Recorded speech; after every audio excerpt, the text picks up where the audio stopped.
अभिरामं रणरङ्गधीरं राजीवनेत्रं रघुवंशनाथं कारुण्यरूपं करुणाकरं तं श्रीरामचन्द्रं शरणं प्रपद्ये। मनोजवं मारुततुल्यवेगं तेन्द्रियं बुद्धिमतां वरिष्ठं वातात्मजं वानरयोधमुख्यं श्रीरामदूतं शरणं प्रपद्ये। श्रीरामदूतं शरणं प्रपद्ये। श्याम रामचंद्र भगवान की जय। उमापति महादेव की जय। पवन सुत हनुमान की जय। श्री कृष्ण कन्हैया लाल की जय। भगवान श्री महावीर जी की जय। जय जय श्री राम। तो बहुत बहुत धन्यवाद भाइयों और बहनों, आज क्लास में आने के लिए। जैसे आपको ज्ञात है ये रामायण कोर्स तीसरा पहले और आज तीसरा दिन है। तो पहले दिन तो बस कोर्स के विषय में जानकारी दी और पिछले सप्ताह हमने श्री गणेश किया था। तो पिछले सप्ताह थोड़ी सी बेसिक रामायण की जानकारी और बालकांड की जानकारी देने का अपनी बुद्धि से थोड़ा प्रयास किया और बाद में आरंभ से लेकर दोहा 15 तक विषय पर चर्चा की। तो इसके पहले आज के मैं वक्ता का आमंत्रण करूँ। एक दो बातें। एक तो कल तो गणेश चतुर्थी थी। तो गणेश चतुर्थी की आप सबको बहुत बहुत बधाई। और साथ ही संवत्सरी का समय है। तो आप सबको मेरा क्षामि दुक्कड़म। जैन धर्म से बहुत बहुत उत्तम बात हमें सीखनी चाहिए कि हम अपने मन से, सिर्फ कहने के लिए नहीं, वाणी से नहीं, मन से सबसे सब क्षमा चाहते हैं कि जो हमसे जाने अनजाने कोई भी भूल हुई हो, कोई चूक हो सबसे होती है। तो उसके लिए मैं आप सबसे क्षमा चाहता हूँ। कभी कोई ऐसी बात कही हो, किसी का दिल दुखा हो। किसी का दिल दिखाना भी वो एक हिंसा है। हिंसा सिर्फ यही नहीं है कि आप तलवार लेके किसी के पेट में मार दो। किसी कोई ऐसी बात कहो जिसका दिल मन मन उसका दुख जाए, वो भी एक हिंसा का एक प्रकार है। तो मैं आप सबसे क्षमा चाहता हूँ कि कोई मेरे से मुझसे भूल हुई हो, चूक हुई हो इस समय। उसके साथ आगे बढ़ते हैं। आज हमारे बीच बड़ी विदुषी वक्ता को हम कई बार इस पटल पर सुन चुके हैं, डॉक्टर नीलम जैन है। तो वे आज बालकांड को आगे बढ़ाएंगे और दोहा 15 से 47 तक इस पर चर्चा करेंगे। और आप करीब करीब सब आपसे उनसे परिचित हैं, पर एक बहुत ही संक्षेप में छोटा सा परिचय देता हूँ। हम लोगों का प्रयास ये रहता है इस मंच पे कि हम भगवान राम जी की ज्यादा बात करें। और फिर भी एक औपचारिकता के हिसाब से डॉक्टर नीलम जैन जी MA PhD है। उनकी 12 पुस्तकें प्रकाशित हुई हैं और उनके काम पर, उनके साहित्य पर यूनिवर्सिटीज में कई शोध कार्य संपन्न हुए हैं। 100 से अधिक मंचों पर सम्मानित हैं और 50 से भी अधिक राष्ट्रीय और अंतर्राष्ट्रीय पुरस्कार सम्मान से उन्हें नवाजा गया है। शताधिक राष्ट्रीय अंतर्राष्ट्रीय संगोष्ठी में शोध पत्र वाचन एवं मुख्य भूमिका इन्होंने की है और अनेक टीवी चैनल पर वार्ता और साक्षात्कार हुआ है। विदेशना पत्रिका के संपादक वाणी श्री अक्षर साधिका महिला गौरववादी 12 उपाधियां इन्हें प्राप्त हुई है। और अंत में जो जो हमारे मतलब की बात है, वो भले ही धर्म से जैन हो पर उनको राम कथा में बहुत ज्यादा रुचि है। और आप जब कुछ समय पहले मेरा एक यहाँ यूनिवर्सिटी में परिचित हुआ, एक मित्र से परिचित हुआ था। एक व्यक्ति से जैन मित्र परिचित हुआ, वो बड़े बाद में मेरे बहुत घनिष्ठ मित्र हुए। उनका नाम है डॉक्टर सुलेख जैन। बहुत बड़े विद्वान हैं और जब मेरी उनसे चर्चा हुई तो मुझे पता लगा कि हम और मैं कितना अनभिज्ञ हूँ इस महान धर्म के बारे में। हम तो जो है स्कूल में पढ़ा, जो चौथी पांचवी क्लास में, उतना ही जानते हैं, हम कुछ नहीं जानते। सो एक जैन धर्म के होने के बाद में हमको ऐसा समझते हैं कि जैन धर्म तो एक हिंदू धर्म का हिस्सा है। अब एक्चुअली आज this not the right time to talk about that. पर एक अलग सोच होने के बावजूद भी डॉक्टर नीलम जैन को रामकथा और राम साहित्य में बहुत विशेष रुचि है। और जो एक प्रोजेक्ट चल रहा है ग्लोबल इंसाइक्लोपीडिया रामायण के अंतर्गत, इन्होंने प्राकृत भाषा में रामकथा का भी लेखन भी किया है। कुछ समय पहले इनकी पुस्तक पर भी इस पटल पर चर्चा होगी। चलो, अब ज्यादा वक्त न लेते हुए आदरणीय डॉक्टर नीलम जी जैन जी का करतल ध्वनि से स्वागत करें और आज उनसे आगे राम कथा सुनते हैं। जय श्री राम। और बहुत बहुत आपका आभार, बहुत बहुत धन्यवाद डॉक्टर साहब, आप पधारें और चर्चा आरंभ करें। जय श्री राम। जय जिनेन्द्र।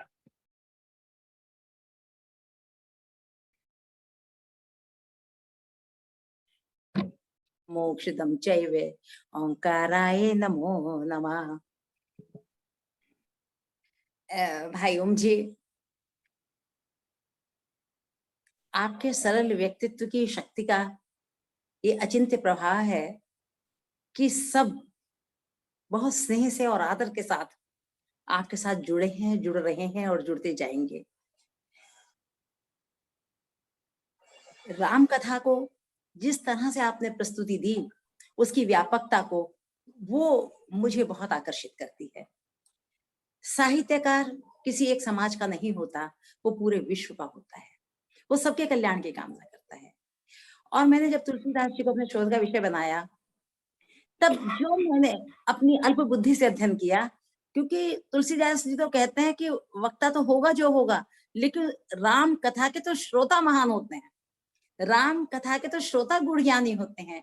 यहाँ मेरे जहाँ सामने जो विराजमान है, वो ये नहीं है कि मैं कुछ बोल रही हूँ, मैं अपनी अल्प बुद्धि से जो शब्द कह रही हूँ वो उसमें सुधार करके मुझे और ज्ञान देंगे। इस अर्थ को मैं रखते हुए, इस प्रयोजन को रखते हुए मैं आप सबके सम्मुख हूँ। और यहाँ सभी विद्वज्जन हैं, यहाँ सब राम कथा के पारगामी हैं। मैं अपनी किसी भी त्रुटि के लिए यहाँ आपसे सबसे पहले क्षमा मांगती हूँ, मन से क्षमा मांगती हूँ। और जो विषय मेरा है आज 15 से 47 तक का, मुझे जो भी मैं अपनी अल्प बुद्धि से या जो चिंतन से जो भी मैं बिंदु लेके आई हूँ, मैं आपको प्रस्तुत करती हूँ। देखिए भाई ओम जी ने इसकी रामचरितमानस का सारा बाह्य रूप, कितनी चौपाई, कितना इसमें सोट है, कितना इसका कलेवर, इसके अंदर की सम्यक विवेचना करके हमें 15 दोहों का उन्होंने अर्थ बताया था।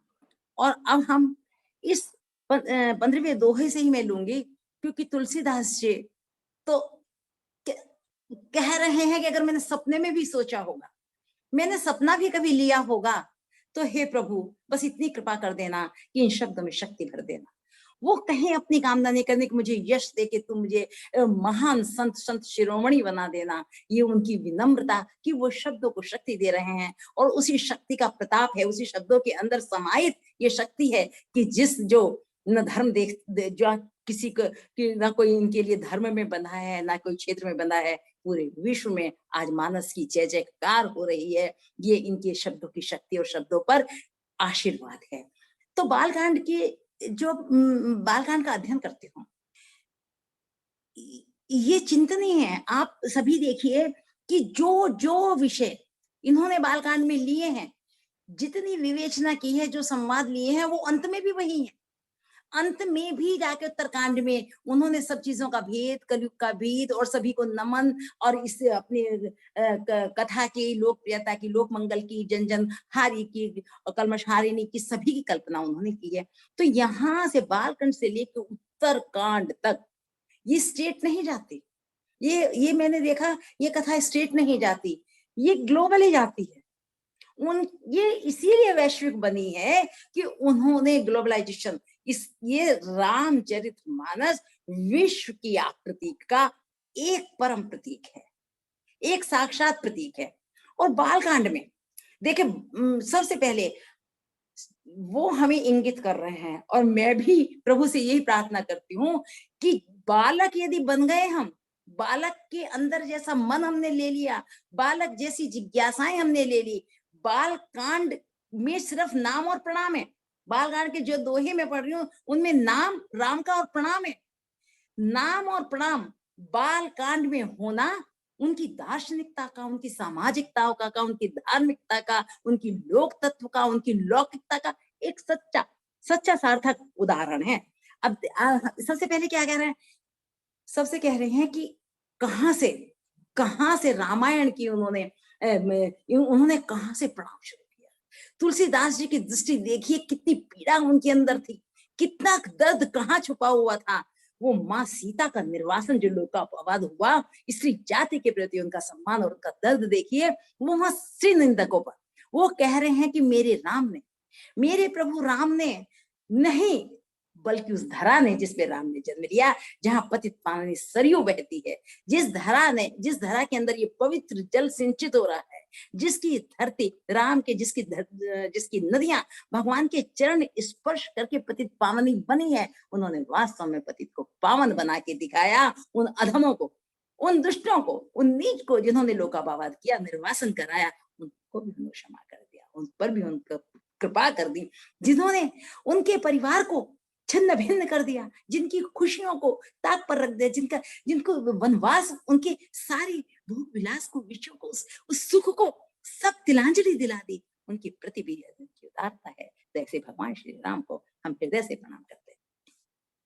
कौशल्या को प्रणाम। माँ कौशल्या देखिए, सर्वे दिशा ददति भानु सहस्र रश्मि प्राच्येव दिग्जनयति सुरदंश जाला। उन्होंने पूर्व दिशा कही, सारी दिशाएं चंद्रमा की तरह शीतल का, सारी दिशाओं में सूर्य चंद्रमा का प्रकाश होता है, लेकिन उसको धारण तो सूर्य पूर्व दिशा करती है। वो सूर्यवंशी है, उनको धारण किसने किया? माँ कौशल्या ने। वो मातृ जाति का सम्मान करते हैं, मातृशक्ति को प्रणाम करते हैं, जिनकी गर्भ से, जिनके उदर से और जिनकी पावन छाया से, जिनके आशीष में भगवान राम उत्पन्न हुए, उन्होंने उनको प्रणाम किया। अब देखिए माँ कौशल्या का प्रणाम करने का तरीका, इसमें सारे प्रणाम करने के अंतर्गत रहस्य छुपा हुआ है। प्रणाम करने के शब्दों में एक दिव्यता छिपी हुई है, प्रणाम करने के अर्थ में एक प्रयोजन छुपा हुआ है। ये हमको देखना है, किस तरीके से उन्होंने एक एक शब्द की मोती, एक एक शब्द के एक एक अर्थ के, एक एक वाक्य के चयन में तुलसीदास जी कितना बड़ा बड़ा संदेश, कितना दीर्घ संदेश दे जाते हैं। उन्होंने कहा कि अवध के अब उन्होंने कौशल्या जी की कि वो, मैं उनको कर्म से प्रणाम, वो किस लिए मुझ पर कृपा करें, वो मात्र मुझ पर क्यों कृपा करें? कि क्योंकि मैं उनके पुत्र का सेवक हूं, मैं उनकी पुत्र की सेवा करता हूं, इसलिए वो मुझ पर कृपा करें। हर स्थान पर कहीं राम उनके अंतरंग में, हृदय में, दिल में ऐसे बसे हुए हैं कि हर प्रणाम का भावना देखिए कि वो दशरथ को प्रणाम करते हैं। वो दशरथ जी को इसलिए प्रणाम करते हैं कि वो रामचंद्र के पिता। संबंधों को कहीं प्रणाम उन्होंने नहीं किया, जिस संबंध के अंदर जिन संबंधियों ने राम को हृदय में बसाया, राम का सम्मान किया, राम की अद्वितीयता को समझा, राम की पावनता को समझा, राम के चरित्र को हृदयंगम किया, उन्होंने उन्हें प्रणाम किया। उन्होंने दशरथ को भी इसलिए कि जिनका श्री राम के चरणों से सच्चा प्रेम था, वो पिता थे, मूर्छित हो गए, उनको कितना शॉक्ड हुए, वो तो अपना जीवन ही न्यौछावर कर बैठे। लेकिन उन्होंने इसलिए प्रणाम नहीं किया कि उन्होंने उनके प्रेम में अपने शरीर को न्यौछावर किया, बल्कि इसके लिए कि उनके चरणों से प्रेम था।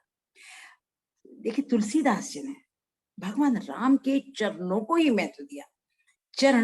ये मैं आगे अभी थोड़ा सा इसका विस्तार करूंगी कि मैं राजा जनक को प्रणाम करता हूं। अब देखिए, सीता के कुल को भी और राम के कुल को भी, केवल मात्र सीता को ही नहीं, सीता के पिता को भी वो प्रणाम करते हैं। क्योंकि लेकिन क्यों? विदेहराज थे जनक। और विदेहराज कैसे विदेहराज? उन जिनके गूढ़ रहस्य था, योग में भी और भोग में भी। क्योंकि जब योग करते थे, रमन्ते यस्मिन योगिना, जिसमें योगी रमण करते हैं वो राम है। और जो भोग में भी वो रमन करते, किसका उनके सारे भोग किसको समर्पित हुए? किस भोग विलास के अंदर उनकी सारी जो जनकपुरी थी, उसने किनको प्रणाम किया? अपनी पुत्री को ही, अपनी हृदय की कली को ही, अपने सर्वस्व को ही उन्होंने उनको प्रदान कर दिया। उनके सारे भोग राम के चरणों में अर्पित हो गए।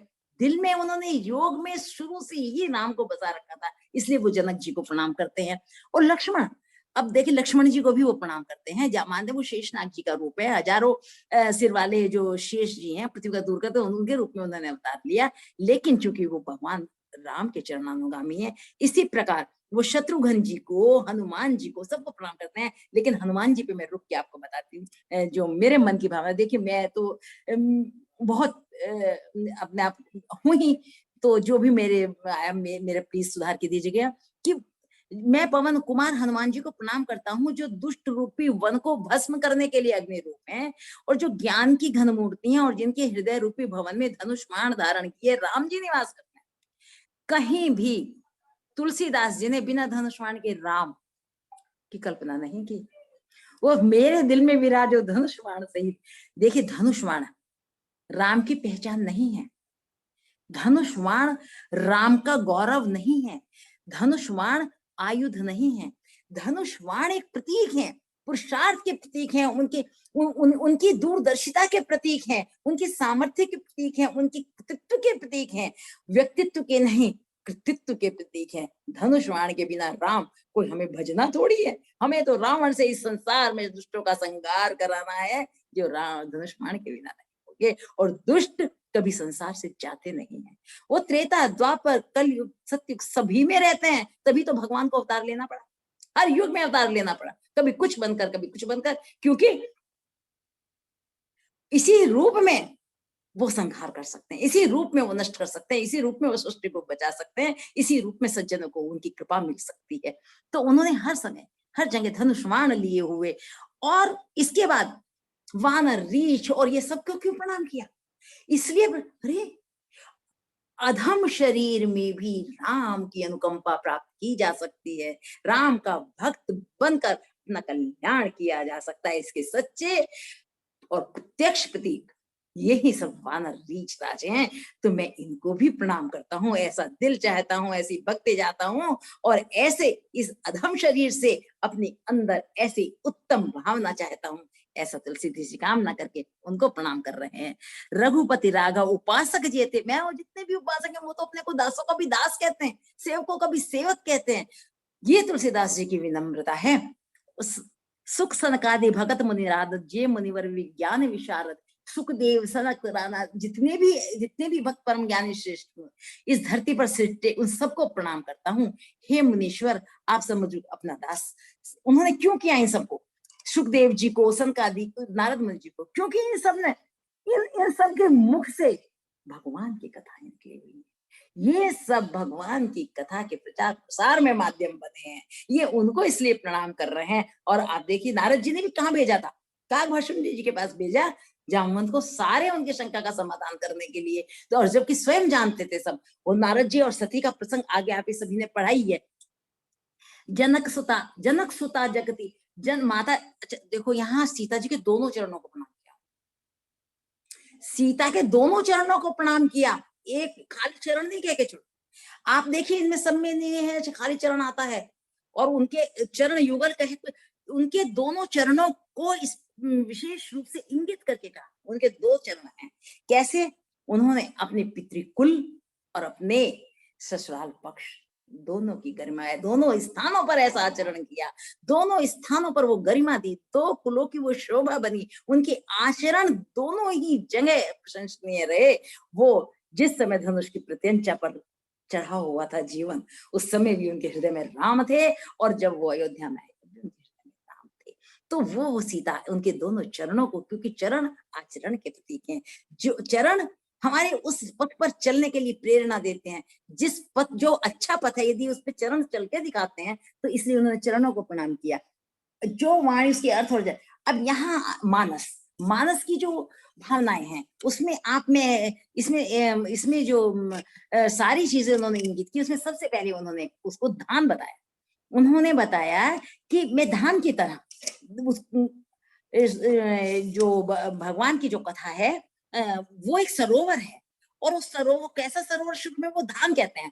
कि धान की तरह का जो जो सरोवर की तरफ जा रहा है जल, इसमें सारी अर्थ को, सोठों को, चौपाइयों को, लहरों की तरह, जल की तरह सारी चीजों को, सात कांडों को सब लिखित। तो मैं धान की बात आपसे करती हूँ कि धान की क्या विशेषता है।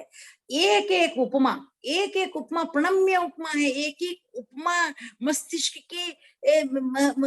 के कोशिकाओं को खोल देने वाली उपमा है। वो कहते हैं कि अब धान क्या होता है, धान एक तो 1 से 2 बार रोपा जाता है, धान में द्विजता होती है, 2 जन्म होते हैं धान के, एक वो जन्म जो हमें मिला है, एक वो जन्म जो हम अपने चिगुणों से बना लेते हैं। वो 2 जन्म, एक संस्कारी जन्म होता है जब हम संस्कार को पहचानते हैं, एक हम कर्मणा बनते हैं, एक हम जन्मना बनते हैं। तो धान, दूसरी बात, धान के अंदर, धान की ये विशेषता है, जो चावल होता है उसके अंदर कभी कीड़ा नहीं जाता। जहां चावल होता है उसके बाहर उसके अंदर कभी कृमि नहीं होता, शुद्ध होता है, श्वेत होता है। वो तो आजकल के बहुत वैरायटीज होने लगे, लेकिन तुलसी जी के काल में तो सफेद ही धान होता था। तो धान में कीड़ा नहीं लगता, धान अजन्मा होता है। संसार में वो उसको 2 जन्म लेने पड़ते हैं, लेकिन अंत में वो अजन्मा होता है, दोबारा धान को बोया नहीं जाता। तो इतनी सुंदर उपमा देकर तुलसीदास जी चलते हैं। और इसके बाद नाम की महिमा देखो, प्रणाम की महिमा। प्रणाम हमारे परिणाम बदलता है, प्रणाम में हमारे परिणाम छुपे हुए हैं। आज की संस्कृति में अगर हम सबसे ज्यादा भूलें किसी चीज को, विस्मृत किया है, तो प्रणाम करने की कला को विस्मृत किया है। हम प्रणाम कैसे करना है ये भूल गए हैं, कहाँ करना है, कैसे करना है, किसको करना है, क्यों करना है, ये हमने छोड़ दिया। इसलिए प्रणाम अगर किया तो जो आशीर्वाद मिलता था वो फलीभूत होता था। तो कहते चिरंजीवी रहो, यशस्वी भव, तो होता था। वो उन हाथों में, उस प्रणाम में इतनी वाइब्रेशन होती थी, इतना अंतरंग से दूसरों को प्रभावित करता था कि उसके हृदय की जो संवेदनाएं थी, हृदय की जो शुभकामनाएं थी, हृदय की जो आवाज थी, वो सत्य होती थी, रोमांचित करती थी, अभिभूत करती थी। जब एक पुत्र माता पिता के चरण छूता है, विनय से छूता है, प्रणाम करके छूता है, तो अंतरंग से माता पिता उसको लगा लेते हैं, हे माता इसको सभी सुख देना, इसको कभी दुख ना देना, इसके यश की कामना करते हैं, उसकी वृद्धि की कामना। बाबा हाय हाय हेलो, बस यही सब। तो इसमें क्या, इसमें वो बात, वो रस टपक ही नहीं रहा है। तो प्रणाम के बचपन के देख, बाल कांड में सबसे पहले प्रणाम करना और नाम रखना, ये 2 सही नाम रख दिया बच्चे का, उसका क्या प्रभाव होता है, ये वो राम के नाम की महिमा। इसलिए इसीलिए तुलसी जी बता रहे हैं कि राम नाम स्वयं में कितना महिमावंत है। तो उन्होंने बाल कांड में नाम और प्रणाम, अभी मैं इस विषय से थोड़ा सा जरा सा प्रसंग में दुष्ट वंदना की बात हो रही थी, जो मैं अपने सोचती हूँ कि जिस प्रकार सब चीजों की वंदना करने का एक तरीका है। अगर कहते हैं भाई हम हनुमान जी के पास जा रहे हैं तो हमें ये चीज लेके जानी चाहिए, देवी के पास जाना है ये चीज लेके जानी, शिव जी के पास ये बेलपत्र ले जाना, वहां तुलसी दल ले जाना है, हमें यहाँ चावल ले जाना है, जैसे हम लेके नैवेद्य ले जाना, ये सब चीजें ले जानी। हर चीज की वंदना का तरीका है, वो दुष्टों की वंदना नहीं है, वो दुष्ट वंदना है एक बहुभाग की, एक समानता की, कि उनके लिए सज्जन दुर्जन दुनिया का है, लेकिन वो सबके लिए वंदन है, समान रूप से देखते हैं। ये समदृष्टि, ये मैं तो सोचती हूँ वंदना उसी के लिए की जाती होगी, न कि दुष्ट को ये कहने के लिए तुम दुष्ट हो, बल्कि संसार में समझाने के लिए कि ऐसे भी लोग हैं, लेकिन हमारे प्रति उनके मन में भी समानता का और वंदनीय भाव रहना चाहिए। उनके कर्म वो जाने, हमारा कर्म हम जाने, हम क्यों किसी के लिए अपने मन में द्वेष या बुरी भावना पालें, क्योंकि सद्भावनाओं से हम काम कर रहे हैं, हम एक अच्छे कार्य की ओर बढ़ रहे हैं, और हमको एक लोक मंगल का, सारी दुनिया के लिए काम करना है, इनका भी कल्याण कराना है। सबसे पहले तो इन्हीं का कल्याण करना है, तभी सृष्टि सुखद होगी, मंगलमय होगी। तो ये भी एक दृष्टि हो सकती है। तो अब नाम की महिमा देखिए, राम का नाम नाम नहीं है, राम का नाम तो मंत्र है। शब्द जो न्यूमरोलॉजिस्ट है वो कहते हैं 2 बार राम राम कहो तो 108 पूरे हो जाता है। पूरे ब्रह्मांड, पूरा जाप में मन के 108 होते हैं। राम राम कह दो, पूरे पूरे अक्षर हो जाते हैं। तो इस तरह से व्याख्या की जा रही है। और उन्होंने कहा राम का शब्द र छत्र की तरह, मैं बिंदु, र शब्द किसी भी अक्षर में छत्र ऊपर लगा दीजिए, बीच में लगा दीजिए, नीचे लगा दीजिए, शब्दों की शक्ति बढ़ा देता है, शब्दों को स्वरूप बदल देता है, शब्द को अर्थवत्ता, शक्ति, क्षमता दे देता है। और छत्र बनाना, छत्र मतलब उस व्यक्ति का गौरव बढ़ाना। र शब्द जिसके अंदर बढ़ाते हैं वो स्वयं ऐसा आकार लेके उस व्यक्ति को ही छत्राधीश बना देता है, उसी व्यक्ति की महिमा गान उसको महिमा मंडित करा देता है। तो र शब्द की महिमा, र म वो जो बीज मंत्रों के रूप में भी दोनों एक, अगर तेजस्विता का प्रतीक है तो मैं मंगल का प्रतीक है। दोनों शब्द हमें मंगल भी देते हैं हमें। और इसके साथ ही राम की इतनी व्याख्या, इतने राम के अभिप्राय, योगी देखें तो वो राम, आत्मा देखें तो राम, मुहावरों में राम राम, आते भी राम राम, जाते भी राम राम, शब्दों में राम राम, सब्जियों में राम राम, नगरियों में राम राम। कहाँ राम नहीं है? नाम में राम, नाम में विश्राम, आराम कहाँ नहीं है? प्रारंभ जीवन जहाँ, तोबा में राम राम, सभी जगह राम राम एक ऐसा शब्द है कि कोई भी अपना पर्पस आप सॉल्व कर लीजिए, किसी भी बात, अरे राम मुझे देर होगी, अरे राम, अरे क्या बात है, राम राम क्या बात है।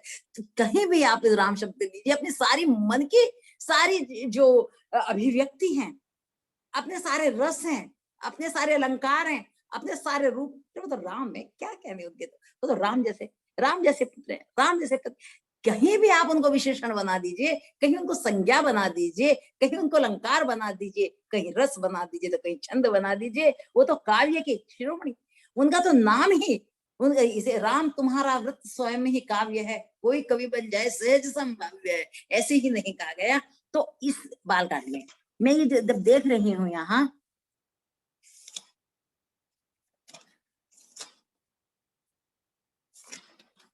तो उन्होंने जो ये संवाद चल रहा है, तो पूरी वो इस पूरा डायलॉग में चला, याज्ञवल्क्य जी और भारद्वाज जी, ये सारी, और शिव पार्वती जी शुरू, मुझे ये चीज सोचने को विवश करती है कि ये कथा शिव जी ने कही और कल्पों कल्पों से चल रही है।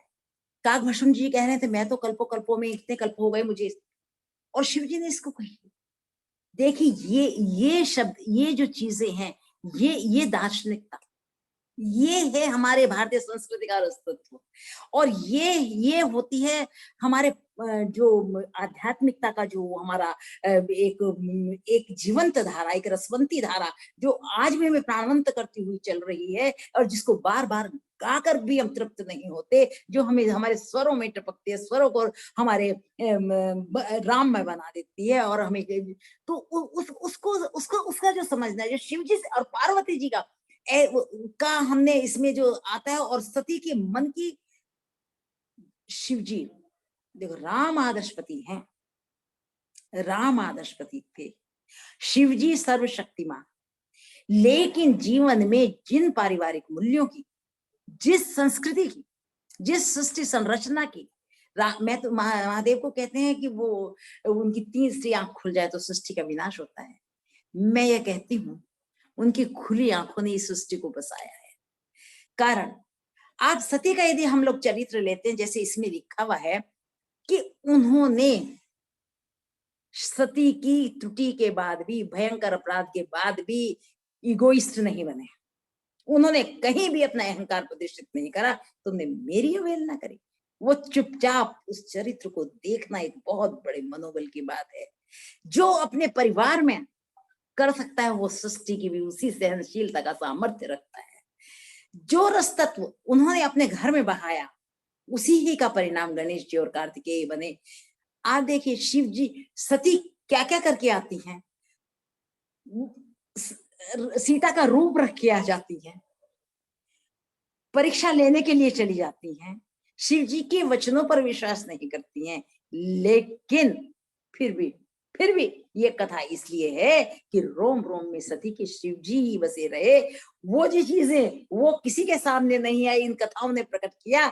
शिव ने अपने दिल में छिपाए रखा, पार्वती ने अपने दिल में छिपाए रखा। लोगों ने देखा तो शिव का पत्नी प्रेम देखा और सती का पति।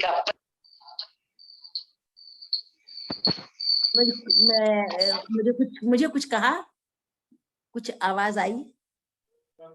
नहीं, गलती हो रही थी किसी की। अच्छा, तो ये जो दाम्पत्य जीवन की प्रेम कथा है, उसके कहने की और सुनने के बाद शिव जी ही है, वो महादेव है। और इसीलिए गौरी पूजा, गणगौर पूजा हर सुहागिन स्त्री रखती है, करती है। कितना प्रचलित व्रत है। तो मैं राम कथा के, तुलसीदास जी के इस रामचरितमानस में उन्होंने शुरू से ही, प्रारंभ से ही परंपराओं को नया रूप दिया, कथाओं को नया रूप दिया। गणेश जी की उनसे पहले प्रचलन अधिक था, लेकिन सरस्वती की रसवंती को उन्होंने इसमें समाहित किया। उन्होंने शब्द और उन्होंने कहा कि राम की कथा तो सारी दुनिया सुनती आई है, कल्पों से ये कथा हम सुनते आ रहे हैं, लेकिन जीवन परिवर्तन नहीं कर पाए। क्यों? इसमें यदि शब्दों का सामर्थ्य, इसके शब्द और इसके अर्थ यदि प्रभावित नहीं करेंगे, हृदय में नहीं रमेंगे, तब तक तो इस कथा का कोई फायदा ही नहीं है। इस कथा को सुनेंगे भी तब जब वो कहीं उन जीवन बदलने में वो शब्द मारक शक्ति का एक प्रभावी शक्ति का प्रभावोत्पादक होंगे, संप्रेषणीय होंगे, और अर्थ ये होगा कि वो जो शब्द जीवन बदलने में सहायक होंगे, हमें राम में करने में सहायक होंगे, संस्कारी करने में सहायक होंगे, जीवन मूल्य सिखाने में सहायक होंगे, तभी इस कथा का लाभ है। तो तुलसीदास जी ने पग पग पर उपमा में और जो चरित्र, जितने भी चरित्र देखिए, हम मेरे ऋषि मुनि है, जितने भी मिले मुनि, जितने भी संत, देखो संत जितने भी इस रामचरितमानस में हैं, प्रारंभ से लेकर आखिर तक मैंने देखा, हर संत ने राम को यही कहा, आगे का रास्ता, आगे जो आश्रम है उसमें जाने को सहजता से बताया। किसी का नहीं राम जी 14 वर्ष यही रहना पड़ेगा आपको हमारे पास, हम आपको जाने नहीं देंगे, जो आपको चाहिए वही हम देंगे। किसी ने नहीं कहा। यही संतत्व होता है जो सुख का सोचता है कि वहां चारों तरफ ही संतत्व सुरक्षित रहना चाहिए, चारों तरह ही संतत्व का साम्राज्य होना चाहिए, चारों तरफ ही जनमानस में राम की कृपा रहनी चाहिए। इसलिए सारे ऋषि मुनि संतत्व का इतना उत्तम प्रदर्शन करते हैं। अभी याज्ञवल्क्य जी जो ये जो प्रयाग में जो माघ मास में जो कथा का और संवाद का जो प्रसंग बना, इसमें अब आगे हमारे दूसरे शिक्षक इसको और विस्तार देंगे। मैं आपसे यही निवेदन करूंगी, मेरे ये जो मुझे अवसर मिला, मैंने यही समझा, जो मैं आपको शॉर्ट में समझाऊं, कि राम की कथा पढ़ने के लिए हमें बालक बनना पड़ेगा। अगर हमने बाल कांड, यदि हम बालकपन की सीढ़ी पे रहे आखिरी तक, क्योंकि आखिरी में भी देखो उत्तरकांड में सारा वहीं तक, कहीं भी हमारे अंदर हमारा बालपन छूटना नहीं चाहिए, कहीं हमारी वो जिज्ञासा, सरलता, सहजता नहीं छूटनी चाहिए। वही बालकवत, वही हमारी जिज्ञासा, वही भावना, ऐसी निर्मलता से ही हमारी अंत तक रहनी चाहिए। सबसे पहला ये संदेश। दूसरा ये संदेश कि जो कविता है, जो काव्य है, जो रचना, जो मानस है, इस मानस में हमें उन्होंने यही कहा है कि इसके श्रोता भी ज्ञानी होते हैं, इसके वक्ता भी ज्ञानी होते हैं, इसको सुनना भी ज्ञान है, इसको मनन करना भी ज्ञान है। ऐसा नहीं, इसको सुनेगा भी वही देखो, सुनने के बाद समझने में भी तो ज्ञान चाहिए। बोलने में यदि ज्ञान चाहिए तो सुनने में उससे भी ज्यादा ज्ञान चाहिए, क्योंकि सुनने वाला ही मैनिपुलेट करता है। सुनने वाले ने जैसे दूसरे ने समझाया वैसा यह नहीं समझा, उसमें कितना अपनी बुद्धि का प्रयोग कर रहा है, कितना उस पर चल रहा है, कितना उससे अपना जीवन बदल रहा है, यही तो उसके ज्ञान पर निर्भर करता है। तो इसलिए उन्होंने कहा कि राम की कथा के श्रोता भी इतने ही ज्ञानी होते हैं, क्योंकि आएगा सुनने के लिए वही जिसके अंदर राम की लगन लगी होगी, जिसके अंदर रामत्व को जानने का भाव होगा। तो इसलिए ये देखिए, इससे एक प्रयोजन सिद्ध होता है कि कृति का सृजन करना है तो तुलसीदास जी से सीखना होगा। शब्दों को अभिमंडित करना है तो तुलसीदास जी से सीखना होगा कि कोई भी कृति, एक कृति कहते हैं कि उसने ऐसा इस तरह का रूप बना दिया, ऐसा विद्वेष हो गया, ऐसा उन्होंने आपस में सांप्रदायिकता फैला दी, इस तरीके से उन्होंने उस वर्ग के लिए लिख दिया, ऐसा विभेद पैदा कर दिया। तो कृति कैसी होनी चाहिए? उन्होंने लोक मंगल के लिए, लोक रंजन के लिए, लोगों के कल्याण के लिए और ऐसी पवित्र भावना से जो अपने अभिमान को, अपने गर्व को एक तरफ रखते हुए जो रचना करता है वही कवि महान होता है, उसकी वही कवि रचना कालजयी होती है। आज मानस में उन्होंने हर जगह सरोवर कहा, इस मानस को सरोवर कहा, क्योंकि उन्हें यहाँ हंस बुलाने हैं, बगुले नहीं। उन्होंने कहा कि वो किनारे पे जब मछलियां जल में मछलियां भी देखी उन्होंने सारे जो सरोवर की चीजें हैं सब उनको ये 7 सीढ़ियां हैं और जितने जो ये सब जल पक्षी के समान है, जितने साधु राम के गुणगान कर रहे हैं वो जल पक्षी है। और उन्होंने कहा कि नाना प्रकार की जो भक्ति का प्ररूपण है ये सब उसके फूल हैं और ये जितनी भी भौरों की जो सत्कर्म है ये के पुंज, भौरों की सुंदर पंक्तियां देखो, सत्कर्मों के पुण्य भौरों की कितने सुंदर, भौरा के अंदर कितना गुण होता है। भौरा अपने प्रेमी के लिए, अपनी घ्राण इंद्रिय के लिए फूल के अंदर रात को बैठकर उठता नहीं है, भले इसके अंदर मर जाए। ये होता है सत्कर्म, ये सत्कर्म होता है भौरे। क्योंकि जब सत्कर्मों के अंदर आदमी घुस जाता है, कितनी परीक्षाएं, कितने उपसर्गाएं, कितने परिचय, चाहे मृत्यु क्यों ना आ जाए, सत्कर्म करना नहीं छोड़ता। उपमा इतनी सुंदर, मैं तो अभिभूत हो जाती हूँ इनकी उपमाओं को देख देख कर। और ये जो उन्होंने कहा रामचरित में जितनी अनेक प्रसंगों की कथाएं हैं वे इसमें तोते, कोयल आदि रंग बिरंगे पक्षी हैं। जो प्रसंगों की कथाएं, कोयल कब बोलती है? जब आम आता है, आम में मिठास और राम में भी मिठास। और तोता राम है, तोता राम है, रटता ही रहेगा। लेकिन ये एक बात है, तोते की विशेषता है कि वो जो उसको रटाओ वो ही रटता है, जो रटता वो रटता है, ऐसा नहीं है। उसके अंदर की सूक्ष्म, जो पक्षी वैज्ञानिक कहते हैं कि तोते के अंदर इतनी जैसे कहते हैं, वो समझ लेता है कि जो जिसके यहाँ मैं पल रहा हूँ उसके भावनाएं कैसी हैं। भावनाओं को सबसे ज्यादा अधिक समझता है तोता। और कोयल ऋतु को समझती है, मौसम को समझती है। ये संकेत दे रहे हैं वो कि जो अवंतर कथाएं हैं वो प्रसंगवश हैं, मौसम के अनुकूल हैं। और उनको मैंने जो वर्णित किया है वो कथा के अंदर आम जैसा रसीलापन डाले, उसके प्रभाव में बाधक नहीं है, उसको कहीं तोड़ती नहीं है, बल्कि उसको और प्रभावी बनाती हैं। ये सारी कथाएं जो इसके अंदर मैंने ली हैं, वो कोयल रंग बिरंगे पक्षी हैं। ऐसा नहीं है कि कोयल काली कलूटी होते हुए कितनी प्यारी लगती है, उसकी जैसी आवाज है किसी।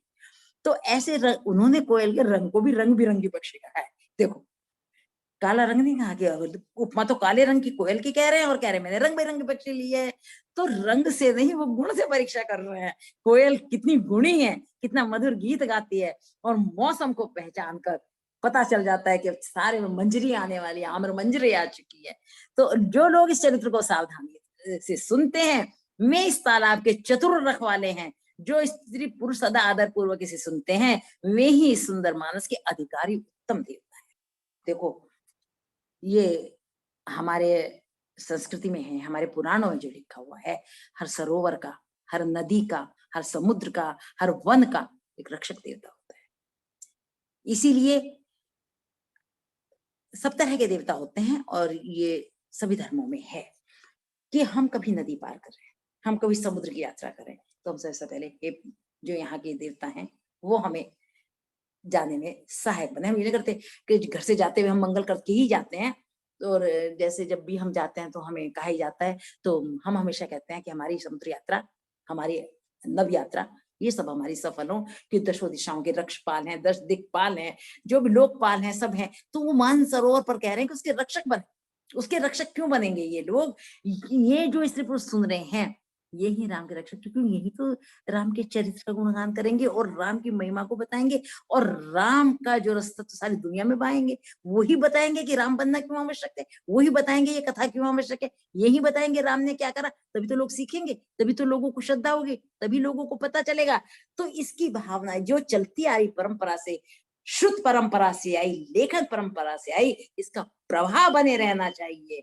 इसका प्रभाव, जैसे कहते हैं हमारी 7 पीढ़ियों ने वंश का चलाने वाला होना चाहिए। तो हमारे तुलसीदास जी अपना वंशज इन स्त्री पुरुषों को ही देख रहे हैं, जो इस कथा का पान कर रहे हैं, इस कथा का श्रवण कर रहे हैं, इस कथा को अंतरंग में रख रहे हैं। इसी के साथ ही हमें इस लेसन को, इसको पढ़ना है, समझना है। और सबसे राम राम। बहुत सुंदर, बहुत सुंदर। बहुत अच्छा नीलम जी, बहुत ही अच्छा। नीलम जी तो हमेशा ही सुंदर बोलती है।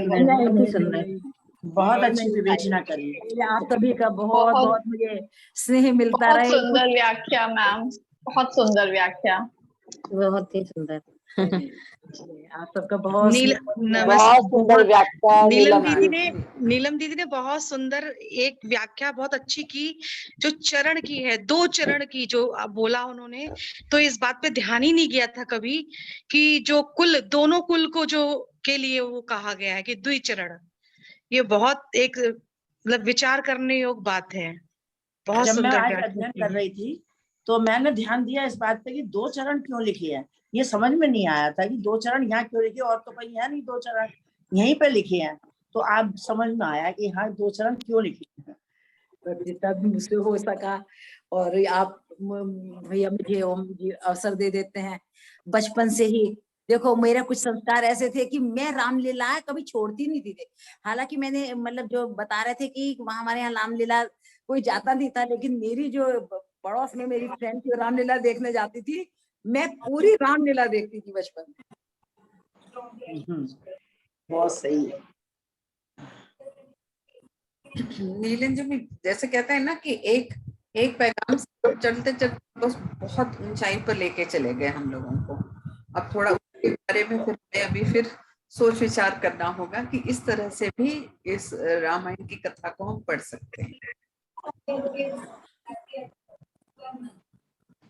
आप सब बहनों का, सब भाइयों का इतना इतना मेरे ऊपर आशीर्वाद और प्यार है, और इस मंच को प्रणाम है जिसने हमें ये अवसर दे रहे हैं। और सबसे बड़ी बात है कि सबको एक समान देख के सबको एक तरह से सब दे दिया जा रहा है। अच्छी, आप मुझे यही आशीर्वाद देते रहें कि भगवान राम के लिए हम लोग कुछ लिख सकें, कुछ पढ़ सकें, कुछ अपने जीवन में उतार सकें। बहुत बहुत धन्यवाद डॉक्टर साहब, आपने बहुत अत्यंत सुंदर व्याख्या की और हमें दोहा, आज बालकांड दोहा 15 से 47 तक की संक्षेप में चर्चा की। तो इनके लिए कोई, क्योंकि ये क्लास का फोरम है, इनका जैसे व्याख्यान हो गया एक तरह से कहिए, तो आप हम सब विद्यार्थी हैं। आज डॉक्टर नीलम जैन जी से हमारे अध्यापक हैं, तो किसी का कोई इनके लिए प्रश्न है? एक चीज है, हाँ कहिए। आप म्यूट हो गए मलिक जी, म्यूट हो गए आप। हाँ, आपने कहा था किताब पढ़ के आना क्लास में, तो मैं पढ़ रहा था तो तीसरे लाइन में ही मुझे कुछ डाउट हुआ। तो ये है कि सिय निंदक अघ ओघ नसाए, लोक विशोक बनाई सब बसाए। एक वर्ड वो क्या कहना क्या चाहते हैं? सिय निंदक अघ ओघ नसाए, लोक विशोक बनाई बसाए, यानी क्या क्या चीज है इसमें? तीसरा लाइन है 16वां दोहा। तो मलिक जी, दोहा 15 के बाद में और 16 के बीच में एक तीसरी चौपाई की बात कर रहे हैं। तीसरा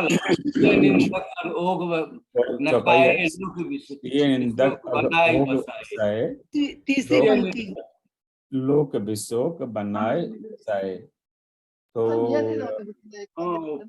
नहीं हुआ कि क्यों, क्या बात कर रहे हैं तुलसीदास जी यहाँ पर? सिया निंदक के बारे कौन से दोहे में है, कौन से दोहे की? मैं बताऊं क्या थोड़ा सा? मैं इसका उत्तर देती हूँ। हाँ, नीलम जी दे रही है। ये 15 दोहे के 16 से बाद, ऊपर 15 के बाद तीसरी लाइन। 15 के बाद वाला तीसरी है। लाइन, चौथी लाइन हाँ है। जी। सिय नंदक अगोघ नशाए लोक विशोक तीसरी बनाई लाइन। बसाए बंदव कौशल्या दिशि प्राची कीरत जासु सकल जगमाची। देखिए, संसार में बाहरी शत्रुओं को जीतना सरल है, उसके लिए तो सेना मिल गई पूरी, लेकिन अपने घर के लोग ऐसे प्रभुत्व त्रिलोकाधिपति के ऊपर एक आवाज उठाने का उन्होंने ऐसे ऐसे और सीता माँ जिनका पवित्र चरित्र और ऐसे दोनों को जिन्होंने अलग करा दिया और राम को करना पड़ा। उन्होंने कितना कितना मतलब एक तो एक अच्छे आदमी को आप ये कोई बुरा है और इतना बुरा कहें कि शील महिला का गहना, उस शील की तुमने बखिया उगेड़ के रख दी, सारी उसको जन समूह के सामने आपने निंदित करते। कितना कर्म उस समय उन्होंने बांधा था, कितने वो नीच निकृष्ट कोटि के लोग थे। इससे निकृष्ट कोटि के लोग उस युग में हो नहीं सकते कि जो ऐसे ऐसे प्रतापी राजा, ऐसे छात्रों अपने वचन के लिए बलिदान देने वाले राजा, उस युगल को, उस सीता माता और राम को, कि जिन्होंने रावण के यहाँ बैठकर जिन्होंने निराहार रही जो, और जिन्होंने हनुमान के साथ आना भी इसलिए कि मैं नहीं, आपको इस पर वो ले जा सकते थे हनुमान जी उनको, लेकिन तब भी तो ऐसी शीलवती स्त्री, ऐसी जिसने जंगल में बच्चों को पाला और इस तपस्या में जिसने सुख देखा ही नहीं, दुनिया में आके वनवास में वो आई और उनको, तुम गर्भवती स्त्री को निकालने के लिए एक पिता जिसको मंगल गान की कामना अपने पुत्रों की कर रहा होगा, मैंने बच्चे पैदा होंगे उत्पन्न होंगे उसकी कर, इतना बड़ा पाप जिन्होंने किया, उससे बड़ा पाप दुनिया में कोई हो नहीं सकता। लेकिन वो धरा, वो इतनी वो धरा अयोध्या, वो ऐसी धरा थी कि उस धरा पे उन दुष्ट समूह, उन नीच लोगों के पाप भी राम के नाम से नष्ट हो गए।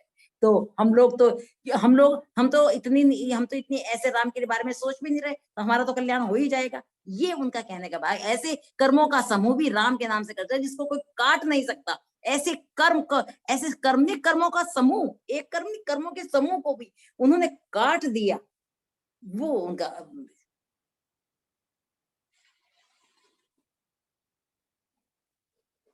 थैंक यू, धन्यवाद नीलम जी। और किसी का कोई प्रश्न? हाँ, जय सिया राम। दोहा 15 में है, साबर मंत्र जाल जन सिरिजा। तो साबर मंत्र क्या होता है? देखो, दो तरह मंत्र, साबर डाबर मारक सब तरह के मंत्र होते हैं। ये वो मंत्र होते हैं जो राक्षसी मंत्र होते हैं, जो दूसरों के उच्चाटन और सम्मोहन और ताड़न मारन में काम आते हैं। तो ये मंत्रों की बहुत बड़ा शास्त्र है जिसमें मंत्र तारक भी हैं, मारक भी हैं।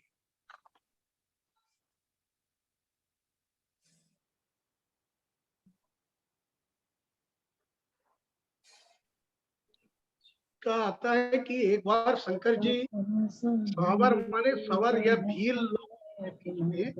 सवर बनकर आ गए और वो लोग विधि पूर्वक संस्कृत के मंत्र नहीं बोल सकते थे, इसलिए शंकर जी ने उनके लिए एक ऐसा मंत्र, साबर मंत्र बना दिया जो एक प्रकार का ध्वनि मात्र है। इसके अक्षरों का कोई मेल नहीं है, उसका कोई अर्थ नहीं है, उसका जाप नहीं होता, मंत्र बोल दिया सो बोल दिया, ऐसा भी कहीं कहीं पर जाता है।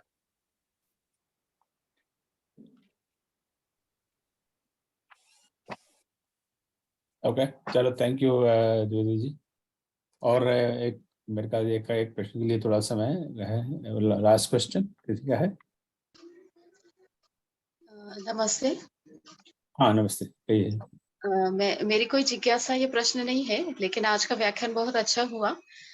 नीलम जी को मैंने इसके पहले भी सुना है। नीलम जी को मैं प्रणाम कहना चाहूंगी। पुणे में 2-3 कार्यक्रमों में मैं उनके साथ भी रही हूँ और आज बहुत अच्छा व्याख्यान हुआ, इसलिए मैं आप आयोजकों को बहुत धन्यवाद देना चाहती हूँ। धन्यवाद, धन्यवाद। बहुत धन्यवाद। समाधान कर दिया। सभी आदरणीय वक्ता डॉक्टर नीलम जी को बहुत बहुत धन्यवाद आज के वक्तव्य के लिए, और सभी श्रोताओं को इससे भी आया धन्यवाद कि उन्होंने आए और उनकी बात सुनी। मैं और 5 मिनट थोड़ा समय लूंगा। और तो जैसे मलिक जी ने कहा था कि एक क्लास की लर्निंग वैल्यू तभी होती है कि जब हम स्वयं अध्ययन करें। नहीं तो प्रवचन तो बहुत होते रहते हैं। आप यूट्यूब लगाइए, यूट्यूब पे आपको करोड़ों प्रवचन मिल जाएंगे और यूट्यूब सुन लीजिए और बर्बाद आई गई होगी। पर अनलेस कि हम स्वयं अध्ययन नहीं करेंगे तब तक हम ज़्यादा सीख नहीं पाएंगे। ये बार बार मैं बात तो और कहता रहूँगा, आदत पड़ी हुई है। तो अपना स्वयं अध्ययन करना बहुत आवश्यक है। तो क्लास के पहले संभव हो तो आप जो उस दिन पढ़ाया जाने वाला है उसका अध्ययन करके आइए। अगर किसी वजह से ना हो पाए तो बाद में अवश्य अध्ययन करें, ताकि then you actually internalize it. और आपको जैसा पता है कि इन सब की यूट्यूब वीडियो बनती है, अगर आपने चैनल सब्सक्राइब किया हो तो बहुत जल्दी आपको अपने आप ही मिल जाएगी। ना किया हो तो कर लें, और ना करना चाहें तो जब भी यूट्यूब वीडियो बनेगी उसकी मैं लिंक इसी ग्रुप में डाल दूंगा, ताकि आप दोबारा इस लेक्चर को सुन सकें और इंटरनलाइज कर सकें। हम अपने बच्चों को पढ़ाते आए हैं कि बेटा रिवीजन करो। वो 4 बार रिवीजन करता है तब उसको याद होता है। तो वही बात हम पे भी लागू होती है कि हम उसी बात को 3 बार 4 बार पढ़ेंगे, सुनेंगे, मनन करेंगे, अध्ययन करेंगे, तब समझेंगे। सिर्फ एक प्रवचन सुनने से हम बहुत ज्यादा उसका हमें लाभ नहीं होगा। सो आई विल रिक्वेस्ट दैट अगले 2 सप्ताह 8 और 15 सितंबर को आदरणीय राम मलिक जी 247 से 81 और फिर 81 से 120 पर चर्चा करेंगे, जो शिव पार्वती और सती का प्रसंग है।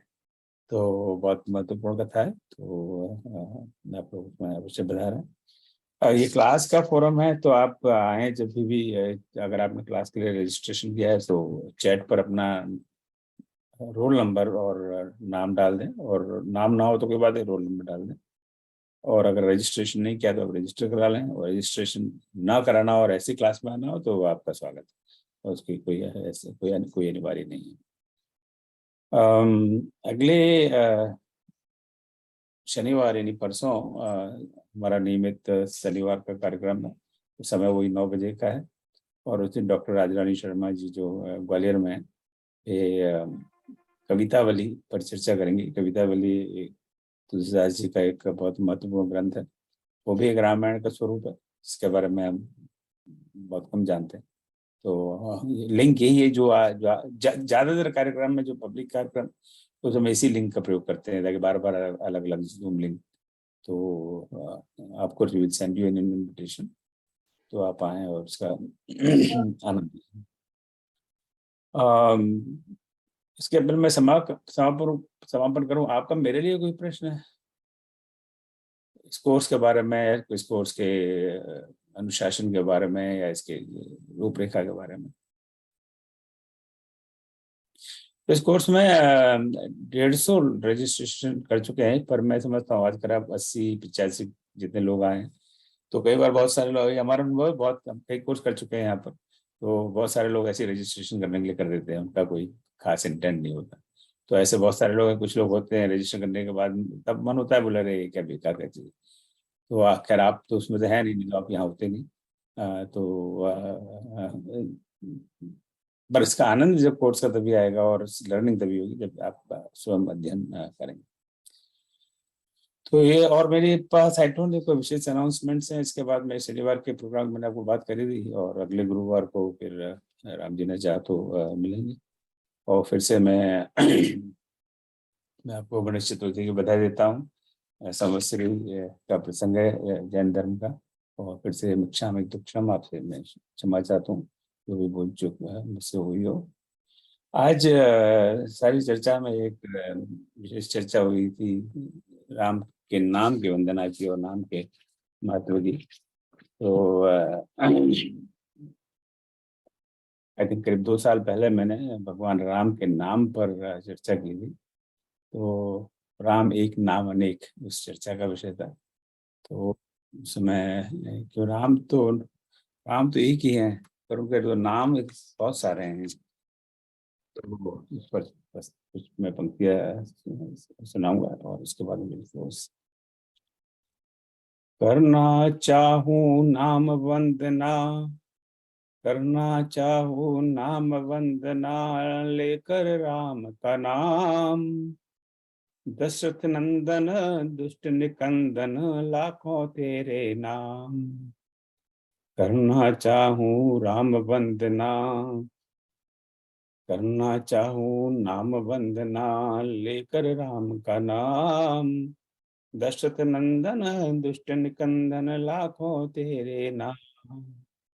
वाल्मीकि तुलसी मुनि, वाल्मीकि तुलसी मुनि, दीने अरबो नाम।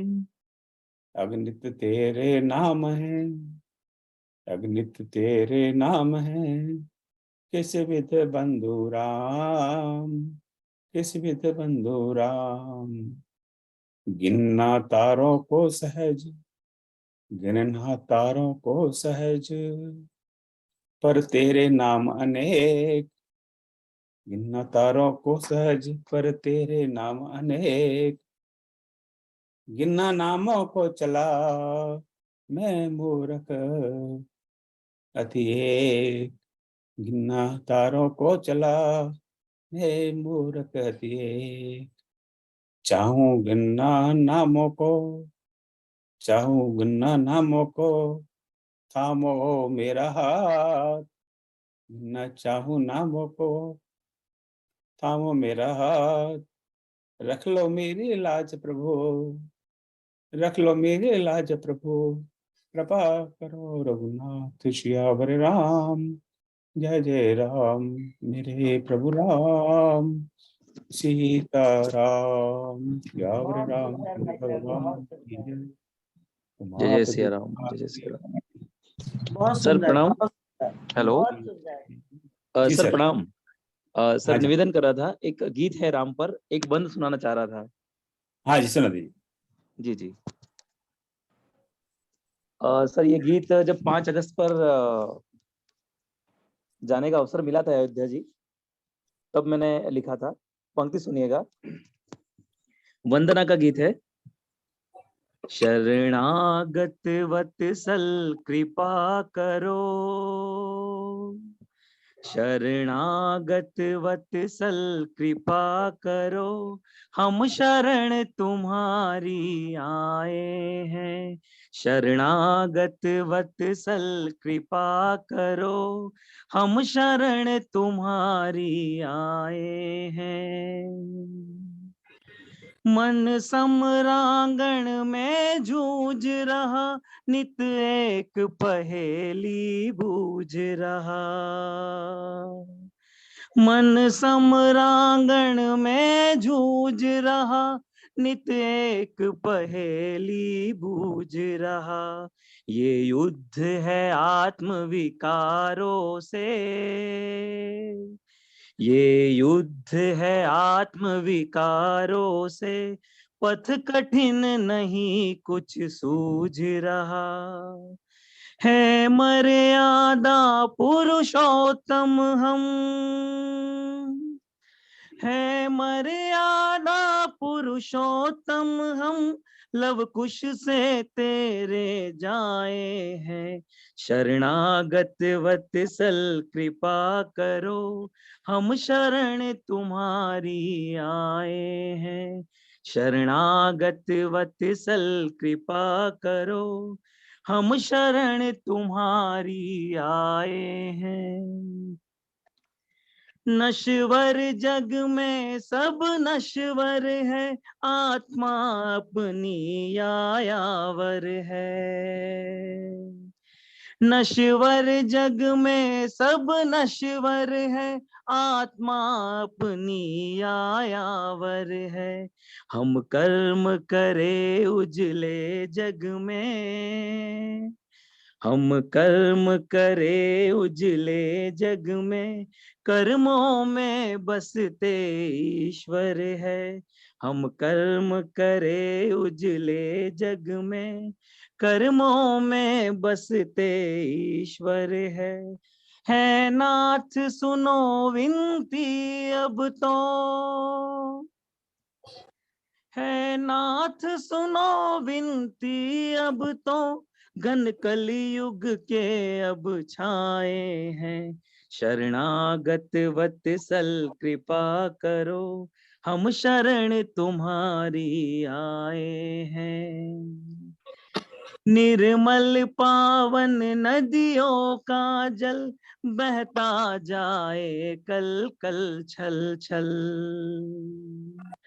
निर्मल पावन नदियों का जल बहता जाए कल कल छल छल।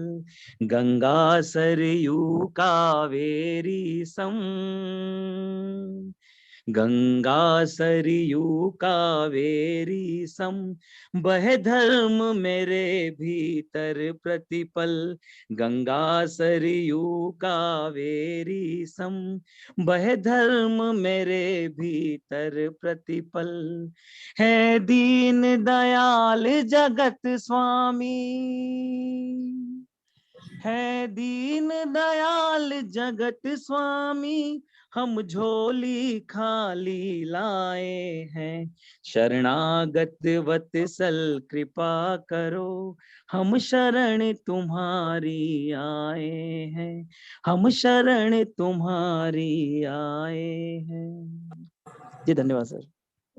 बहुत सुंदर, बहुत सुंदर पंक्तियां। बहुत सुंदर, बहुत बहुत धन्यवाद। जय बहुत श्री राम। सर, नमस्कार हो गया। अवसर दिया उसके लिए धन्यवाद सर। बहुत धन्यवाद। जय श्री राम। जय तो श्री राम। राम जी ने चाहा तो अगले गुरुवार को फिर मिलते हैं क्लास के लिए, और समय पर आए और क्लास का आनंद लें। ओम सर्वेषां स्वस्तिर्भवतु, सर्वेषां शांतिर्भवतु, सर्वेषां पूर्णं भवतु, सर्वेषां मंगलं भवतु। ओम सर्वे भवन्तु सुखिनः, सर्वे सन्तु निरामयाः, सर्वे भद्राणि पश्यन्तु, मा कश्चित् दुःखभाग् भवेत्। ओम असतो मा सद्गमय, तमसो मा ज्योतिर्गमय, मृत्योर्मामृतंगमय। ओम शांति शांति।